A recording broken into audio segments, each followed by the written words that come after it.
On this episode of The Live Life, we talk about the trend for a broadcast mix from our corporate events. Plus, Kate Brown and Christian share their audience mic techniques. This and more on The Live Life. The network for the AV industry. What are you listening to? This is AV. This is AVNation. This is AVNation.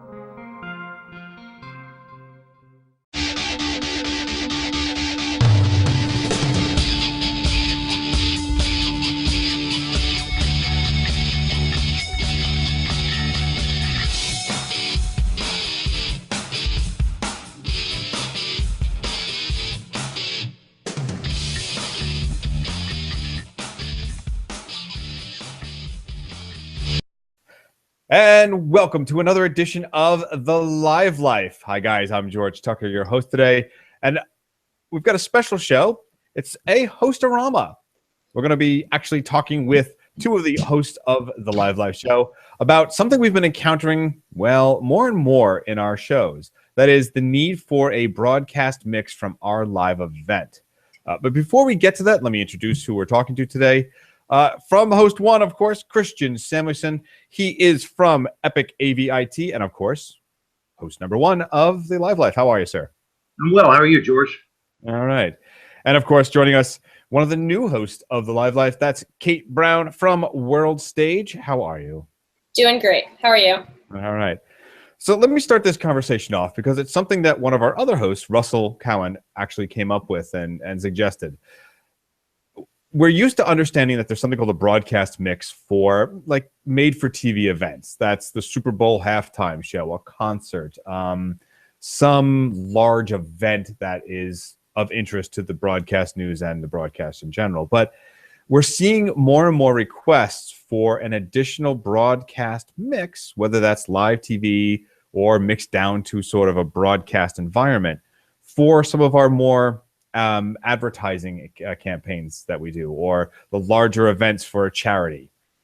And it presents a quandary for the standard live in-house mix guy. Some of us don't really know what we need to give them or what conversation to have with those broadcast guys. So the two guests today are going to help us with that. So the first question I'm going to ask Kate, you've had experience with this. Let's start with the very basic. What really defines what a broadcast mix is?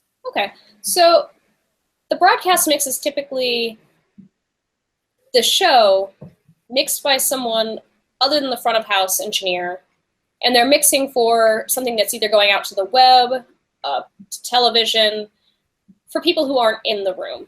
So full show for people who aren't actually at the show. All right, so talk to me about, well, Christian, let me throw this to you, actually. You're someone who deals in a lot of events. But I think your relationship with a broadcast mix is limited from that stage. So what is one of the first things you would want to ask if you were sort of hired to do this?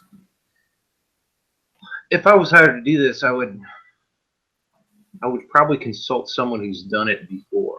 But I would ask exactly what they need. If they are going to be using an analog split snake, if they want a digital feed, and if so, what do they want? Dante? Do they want AES? What sort of digital mix do they want? I haven't been faced with this situation yet, but I'm sure I'm going to learn a lot from Kate. All right, so Kate, let's ask those questions. Let's from Christian's questions. You know, would they need this? Am I supposed to supply that? Are they going to talk over this protocol? Let's break that down. What are, like, say, the top 5 things that first have to be answered in that dialogue between you, the in-house FOH, we'll say, mixer, to the broadcast truck? Sure. So typically you would figure out how many inputs there are total for your show. And then you can break it down, either go the safe route and bring a stage split. Depending on your show, you might want a 2-way split or a 3-way split. The 3-way splits typically have your direct, and then an ISO, and then another ISO. The direct would go, if you had a band situation, the direct would go to the monitor mix position because they provide all the phantom power. And then one ISO hose would go back to front of house, and the other one would go to your broadcast mix. Because neither one of them will actually be providing phantom power for any sort of mics on stage. But that split provides everybody with every input. So you'd want to make sure that all your inputs are going back to that split. What do you mean when you say ISO? Is that like a transformer isolated mix? Yeah, there are transformers inside those particular. I'm doing a bad job of explaining this, but yes, it prevents it so that if you accidentally hit the phantom power, it's not going to do anything to your mics. The only thing that can really send phantom power at that point is the direct feed, which is coming from your monitor console. Okay, that's sort of in the analog realm, but how does that work out when you're sending a digital mix? Okay, so again, figuring out if people are using the same console. Sometimes I do upfronts where we provide both the front of house console and the broadcast console, and if one of us being me or my coworkers is not mixing the broadcast, we have hired a broadcast engineer to mix that show. They ask what console they're using. Great, we're both using CL5s. Then we have our Rio boxes, our stage boxes all over the place. Both consoles can see both of the stage boxes. And inside each stage box, there's the analog head amp. And the two engineers, whoever's mixing front of house and whoever's mixing the broadcast, need to have a conversation and determine amongst themselves, going input by input, what the analog gain should be set at. And then once they've agreed, they switch over, and then each console has a different term for it, but Yamaha uses like gain compensation for when you switch over away from analog gain, and you control anything that you need from that point from digital gain, so you're not affecting the other person's mix. But that's something, when using digital splits, you got to make sure that folks are really on the same page, so that the front of house engineer or the broadcast engineer, for example, is like, oh, I need more gain. They turn up the analog head amp, and you get feedback into the house system because of that. So that's a conversation people really need to make sure they have if they go the digital route and share consoles and share network. Okay, so that confuses me a little bit. When the microphones come into a console, any console, you're kind of setting up for unity gain right there, so that you've got good headroom at 0 dB. But then if you were to affect the gain at the front of house mix, that wouldn't also affect the broadcast mix, or? Well, so what happens is once the two engineers have agreed that this is the level that we want the analog head amp to be at, they both need to switch over to this other mode where they're only operating their digital gain, so that they're not affecting each other. Essentially, it goes from being the analog head amp that's in the stage box that they're sharing to how that input channel perceives it. So they each have different input channels, and when they're in their gain compensation mode for Yamaha, if you're turning something up on your console, it's not affecting the other console. But if you are changing the analog gain, that's the physical head amp inside that stage box that you guys are sharing.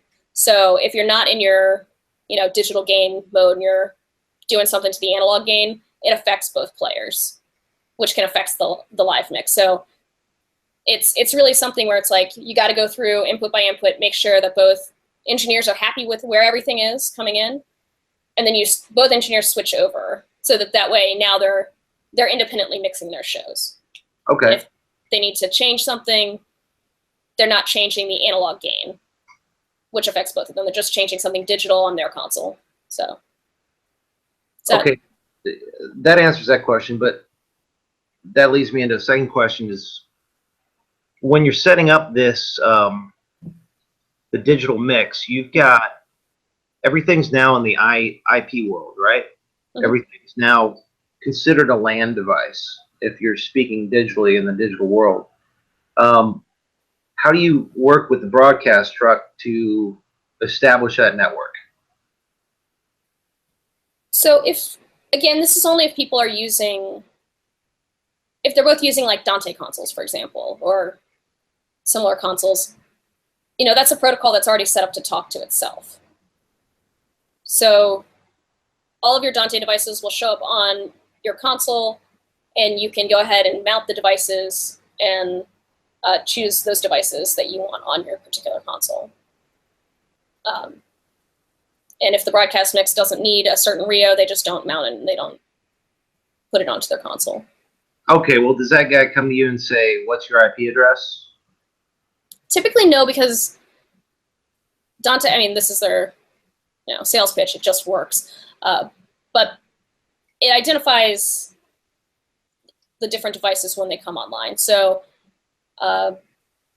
it's not really something necessarily you need to worry about. I have a quick question for you, actually. Earlier on, you said about a level we all agree on. Mm-hmm. Right, and I heard that correctly, right? Yep. I'm accustomed to hearing, hey, this is for NPR. It's going to be at this level. It's for this. It's going to be something else. Is there not a standard level, actually, that's already been worked out that happens? Or why is that different? Why is there that discussion of an agreed upon? Well, interestingly, different people mix at different levels. Again, mostly we use Yamaha, so we mix to -18 typically. I've done webcasting mixing where they're like, oh, we really need to hit it hard. We really need it at -6. That's what you need. If that's what the web guy says, this is what I need for what I do, I say, all right, I can work with that. And I mix to what they're comfortable with. But that's going to be different than how you would mix in the level you would mix out to the room. They're just two entirely different environments. So typically, if it's a web thing, they'll say, this is just what I need. And you say, okay, got your back. So. Okay, so it's kind of like when we do lighting events for the president, it's 120-foot candles right at the podium. But in most scenarios, they dial it back to 90. Sure. Yeah, it's really what are you lighting this for example? Like, are you lighting this for TV? Yeah, it needs to be like this. Same thing with, well, this is going to our particular way that we need this for the web. It needs to be like this. Or our way that this is being sent to here, this is how it needs to be. And you say, no problem, and you mix it differently than you would a live room. Have you ever been the person in that broadcast truck, Kate? I have not mixed from a broadcast truck. I have mixed for a web. A lot of that's typically more what our clients are asking for these days is, this is going out to the web. We need someone to broadcast mix. So I work with the web folks, and they tell me what they need, and I mix for them. Have you ever been involved with a live event where they needed to do like a video teleconference and needed AEC or automatic echo cancellation? No. We've used like Gentners and that type of thing, but nothing specifically that requires echo cancellation. Okay. But So you can always send the full mix. Send the full mix without whatever's coming in. So if you're sending the full mix to someone external and they want to respond, you just send them everything but themselves. Well, I know like there's scenarios where they have a caller call in, Mm-hmm. and they want the audience to be able to hear that caller. And what happens when they have AEC is there's automatic echo cancellation per channel, so that when it comes back through the mix, it has a reference to that AEC and will cancel out what's feeding back into the microphone that could cause an echo in the system. Oh, that's cool.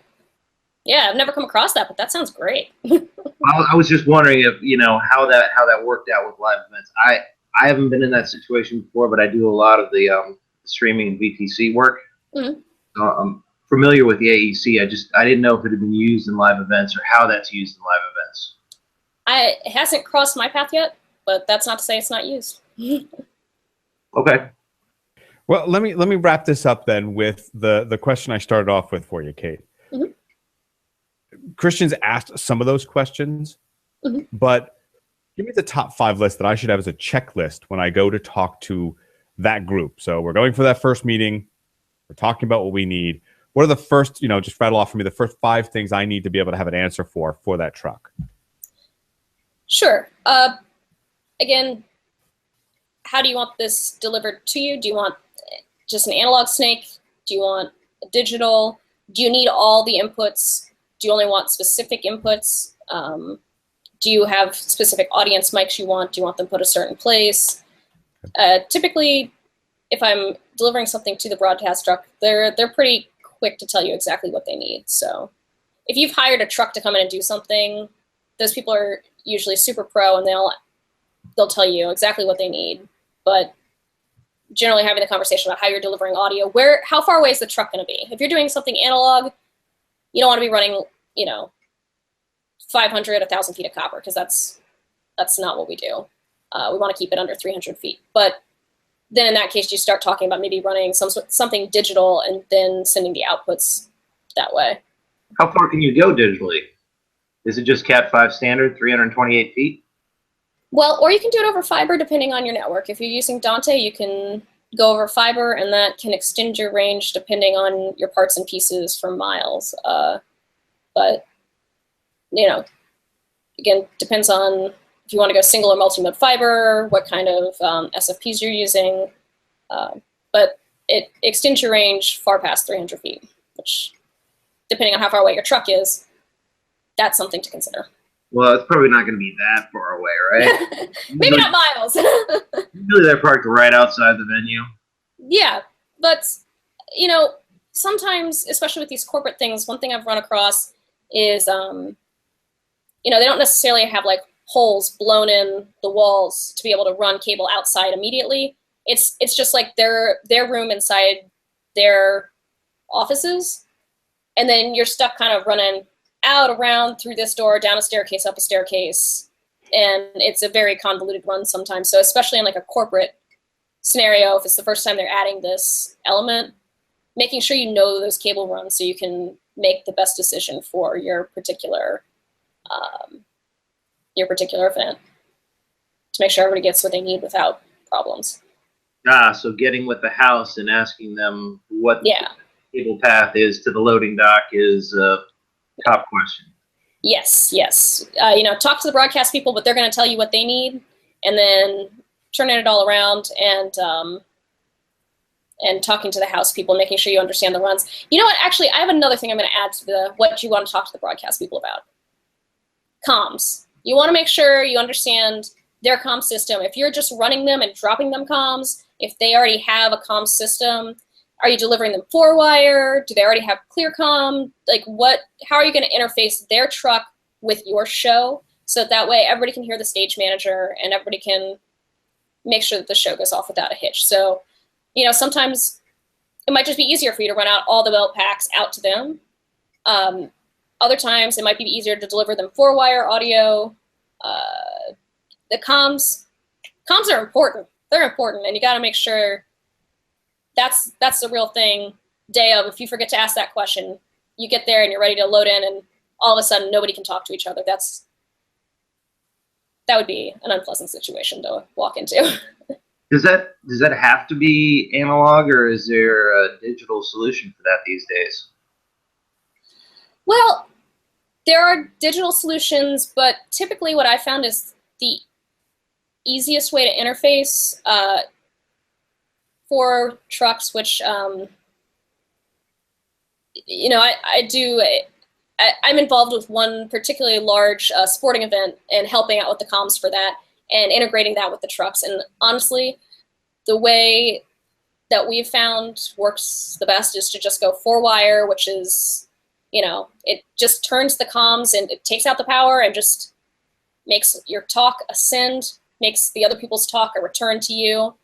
And that seems to be kind of the most foolproof way to interface trucks to the house comm system. And Okay. A lot of trucks work with the Atom system.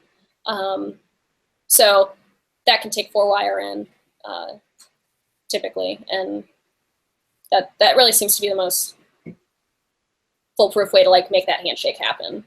Do they all have to be the same type of gear, or?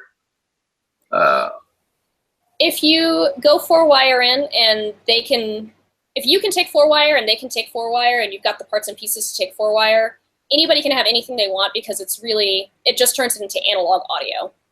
Okay.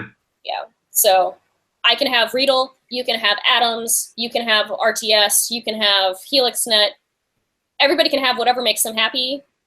And 4-wire is just that analog send and return that everybody can communicate through. So it's really, I think, it's my go-to if you gotta like interface with other trucks. So that's probably not a technology that's going away anytime soon. Analog audio is going nowhere fast. It's here to stay. On this subject, I want to talk about audience mics. It's one thing that I've worked on. I want to like spill the beans on my special technique for audience mics, which is something I made up.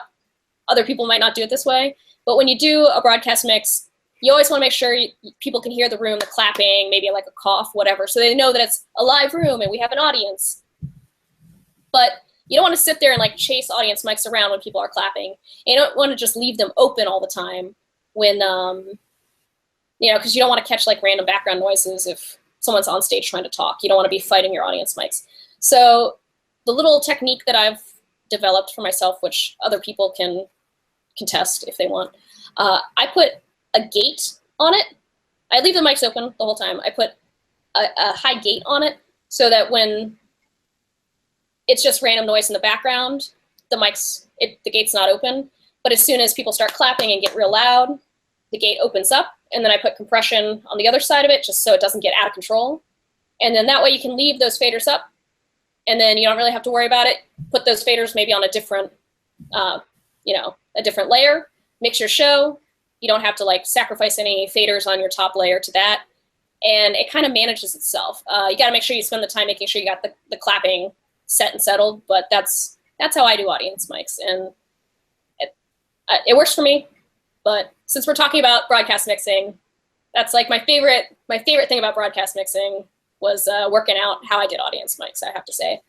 Not my favorite, but one of my top 5 favorite things.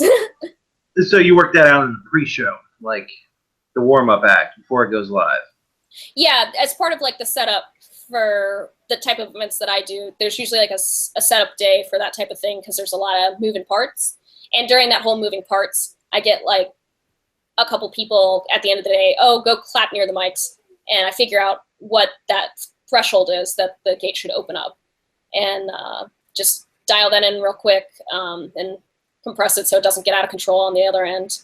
And then, if you notice during the show, maybe I want it to open up a little lower, you can kind of adjust it. But for the most part, it's set and forget once you do that. Many years ago, I started recording live shows. Yeah. And I was taking board feeds, the board feed that was going out to the PA. Mm-hmm. And the first couple of times I did it, it was a very dry sounding mix. Mm-hmm. So I started incorporating PZMs on stage. So they were right on the front of the stage. It would pick up all the live stagey kind of stuff. And then also the people closest to the stage. And I would dial that back so it was maybe 20% into the mix just to liven it up and add a little excitement to it so you could hear that audience noise and hear the stage monitors. And it really, really added something to that. Yeah, that audience sound, it's just like you're saying, it sounds kind of dry and almost kind of weird without something that reminds you that there are people in the room, Well, at first I tried to do mics at the front of house position. Then as soon as I heard it, I realized, oh, you idiot. Oh. You're not considering the delay from the stage to the front of house. I was like, well, I've got like 30 milliseconds of delay here. It's like, duh. Yeah, you're absolutely correct. Whether you're using like shotguns or, like you said, PZMs on the front of the stage, however you do it, it's definitely good to have it kind of near the stage and facing out towards the audience, not like halfway through the room or any other weird place. Might sound a little weird otherwise. Right. But again, different strokes for different folks. If somebody else has found out a better way, let me know. All right. Well, that actually does do our time for this episode of The Live Life. What did you get in this show? You got the ability to understand the top 5 things you need for an emerging trend with events, not just live events, but events that need broadcast mix, and a couple of patented audience mic tips and techniques. So there you go. It's a show full of a lot of stuff. I think it was a good one and all. Guys, I want to thank you for a great conversation. Of course, just to recap, Christian Samuelson, he's from Epic AVIT. Thank you for being on, sir. Where can they find out more about you? My pleasure. You can see me here once a month with George and Kate. And plug AVIT. Where can they find out more about that? AVIT is primarily a word-of-mouth company. We do primarily fitness and live events. So permanent installations is a lot of what we do these days. Okay. And of course, also joining us is Kate Brown. She is from World Stage. Kate, where can they find out more about you and your company? Well, they can find out more about my company at www.worldstage.com. They can find out more about me, I guess, LinkedIn? Or the police blotters, somewhere like that, right? Yeah, absolutely. That's really right. Well, guys, I want to thank you for joining us, and I want to thank you for watching. This is October. It is AV month. This is the month where we celebrate the joy and love and sometimes the frustrations of being in the audiovisual business. We are at AV trying to do our 31 and 31. That is 31 posts in 31 days. And I think we're going to beat it, but it's quite the challenge. If you are interested in giving your opinion on something in the AV world, we'd love to have it. Please send your submission to Josh at AVNation.tv. He's our intrepid editor-in-chief, and he would love to see what you have to say. Generally, we'll ask for something like 600 words or more, but heck, I'm drawing cartoons. Send something in, and we'd be happy to post it. Nation, for the host of The Live Life, I want to thank you for watching and tell you that we will look forward to speaking to you again very soon.